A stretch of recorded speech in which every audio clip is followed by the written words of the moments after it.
السلام عليكم اخواني اخواتي، معكم اخوكم الحليمي في فيديو جديد. في هذا الفيديو غادي نهضر على احسن التخصصات ديال التكوين المهني وخاصه في اسبانيا، لان بناء على بعض الطلبات ديال بعض الاخوان عندي في التعاليق، اخي الحليمي جيب لنا احسن التخصصات باش تنصحنا، هضر لنا عليه. داكشي علاش الاخوان درت لكم واحد البحث ما يقارب واحد الساعه، وانا كنفلي وكنشوف المميزات ديالو وعلاش هاد الناس طالبين هاد الدومينات. داكشي علاش جبتهم لكم وغادي نلخصها لكم في شي فيديو اللي غادي يكون 4 دقائق 5، يعني ما غاديش يطول، وغادي تفهموا علاش هاد التخصصات وهاد الدومينات. فقط كيطلب واحد الكرادو سوبيريور ديالك والباسبور وتوكل على الله. المهم غير هي ما تبخلوش علينا بديك اللايك تقدر على هذا المجهود ديالكم، لان هي اللي كتطلع الفيديو، هي اللي باش كتزيد به لقدام، وهي باش كتقول ليوتيوب هذا الفيديو عجبني.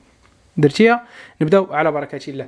اول حاجه الدبلوم الروبوتيكا، داكشي اللي متعلق بالروبوتات، داكشي اللي متعلق يعني كتمانيخي غير بالاوردينادور ديالك، يعني كتحكم في داك الروبوت، وداكشي هنا يعني واكل ومزيان الاخوان، وخاصه الا قريتيه راه هنا تخول لك ممكن تخدم في اي دوله في الاتحاد الاوروبي. وهنا الاخوان هادشي راه عليه ثمن وثمن صحيح، وكتقرا يعني بواحد الكاليداد، زائد الا شديتي واحد الدبلوم معترف به، وخاصه يعني هاد في الدومين ديال الروبوتيكا اخوان انا كنصح به ضروري، وبديت به هو الاول لان عندهم فيه خصاص كبير ومطلوب. راه من نهارك تخدم. علاش؟ لان هضرت لكم على التكوين المهني اخوان. التكوين المهني هو واحد الوسيله اللي كتعاونك ديريكت تخدم، يعني تخدم على راسك وتخرج لسوق الشغل، فهمتيني؟ عكس يعني دراسات اخرى اللي ما بغيتش نهضر عليها، هضرت على هاد النقاط مهمه. زائد الانفورماتيكا كذلك، ومثال يعني البروغراماسيون حتى هو واكل الاخوان، وخاصه الناس ديال الانفورماتيكا راه هنا مفوكين عليهم بزاف الاخوان. انا نقول لكم علاش، لان وخاصه الا كانت عندك لونجلي،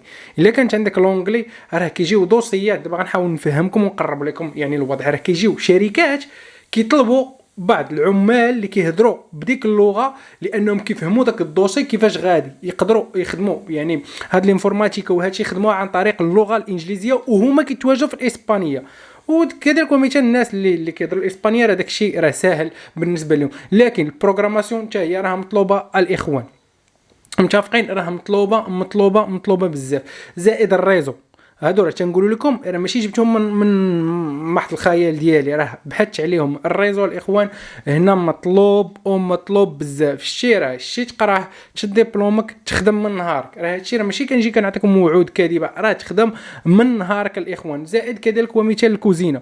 الكوزينه الاخوان هنايا تخدم يعني دير واحد دبلوم مده عامين يعني وتخرج لسوق الشغل، ما توقف لدرجه انك انت بدا تقول لهم اسمح لي. وخاصه يعني في المناطق السياحيه، ولا مشيتي غير مثلا شمال اسبانيا، او مثلا مدن كبار كمدريد، فالنسيا، برشلونه، بنيدورم، او مثلا تقدر تمشي حتى لاليكانتي او ماربيه. هادو الاخوان تمشي غير توقف تقول لهم عندي دبلوم 2 انيوس، واخا ما تكونش عندك الاكسبيرينس، يلاه شاد دبلومك يقولك مرحبا دخل صافي دخل. لان هنا الاخوان عندهم واحد الخاصه. كاينين يعني بعض الاخوان ما كيبغيوش يخدموا في هذا الدومين لان واحد المساله دينيه، كما كنعرفوا على ان هنا كيخلطوا المسائل ديال الحرام وحلال، ما عندهمش ياك عارف اي حاجه كيخلطوها مع الشراب، اي حاجه كي مع الحلوف، وزيد وانت خاصك تخدم في هذا الشيء. المهم انا عطيتك واحد النقاط اللي مهمه اللي عليا راني درتو، كنجيب لكم النقاط كنوصلها لكم، كنوصل لكم الفكره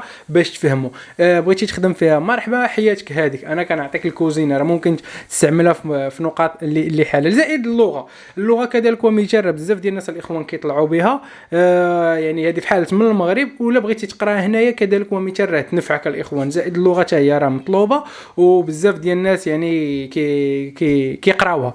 زائد كيفاش غادي نقولها لكم بالمغربيه اللي عندها علاقه بالسنان، البروتيز هذاك اللي كيتعلق هنا، ما عرفتش كيفاش كيقولوه. زائد صناعه الاسنان بصفه عامه الاخوان حتى هي كذلك ومثال مطلوبه بواحد الشكل اللي كبير. زائد الا قريتيها هنايا الاخوان يعني كتكون يعني عندك واحد الكاليداد، واحد الدبلوم ذات جوده، ممكن تفتح محل ديالك، ممكن تفتح واحد المشروع، ممكن تخدم مع شركات، ممكن يعني تخدم يعني راسك عبر المنزل فقط بطريقه مقننه.